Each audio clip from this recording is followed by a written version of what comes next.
पुलवामा पे जो कहा उन्होंने, तुम चुप रहो, ये प्रधानमंत्री के शब्द हैं।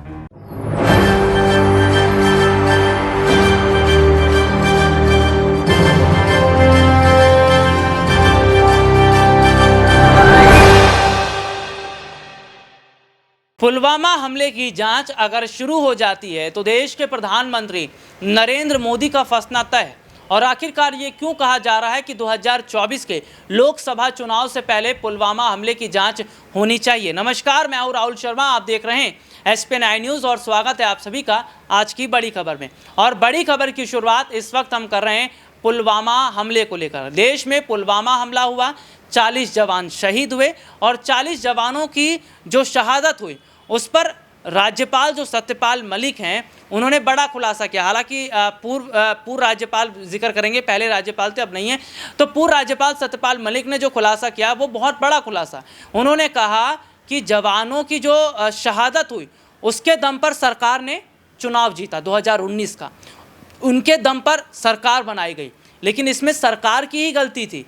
देश में इतनी बड़ी घटना नहीं होती, 40 जवान शहीद नहीं होते, लेकिन देखने को क्या मिलता है कि 40 जवान शहीद हुए। किसकी वजह से?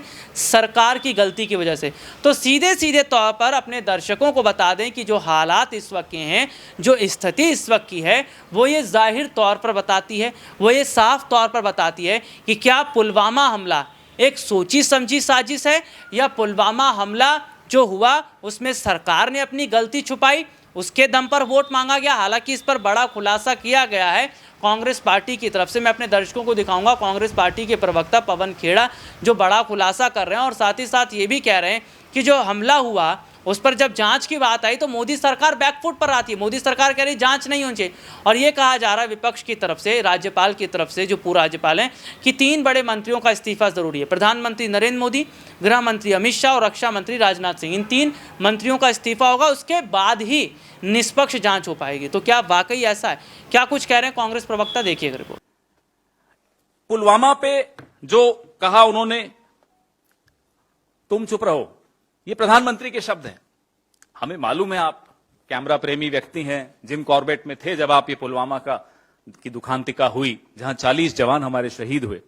एक ढाबे पर आकर उन्होंने सतपाल मलिक जी को फोन किया और बोला, कहो सतपाल क्या हुआ?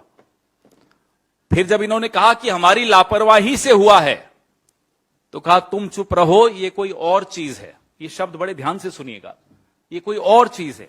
ये रिपोर्ट आपने देखी जिसमें विस्तार से हमने अपने दर्शकों को दिखाया। तो सीधे सीधे तौर पर जो हालात इस वक्त के बने हैं, जो तस्वीर इस वक्त की बनी है, वो ये जाहिर तौर पर बता रही कि क्या आने वाले वक्त में, क्या आने वाले समय के अंदर बहुत बड़ा बदलाव नहीं हो रहा। और जिस तरीके की तस्वीर अगर हम देख रहे हैं, जिस तरीके की तस्वीर नज़र आ रही है, वो ये जाहिर तौर पर बताती है कि अगर इसी तरीके से रहा तो शायद सरकार फंसती नजर आएगी। क्योंकि विपक्षी पार्टियां जो खुलासा कर रही हैं, उनका कहना है कि हमारे पास सबूत है, हम इसको कोर्ट में भी लेकर जाएंगे। और क्या कोर्ट में सुनवाई से पहले इन 3 बड़े मंत्रियों का इस्तीफा हो जाएगा? आज के लिए इतना ही, आपसे फिर दोबारा मुलाकात होगी, तब तक के लिए इजाज़त दीजिए, नमस्कार।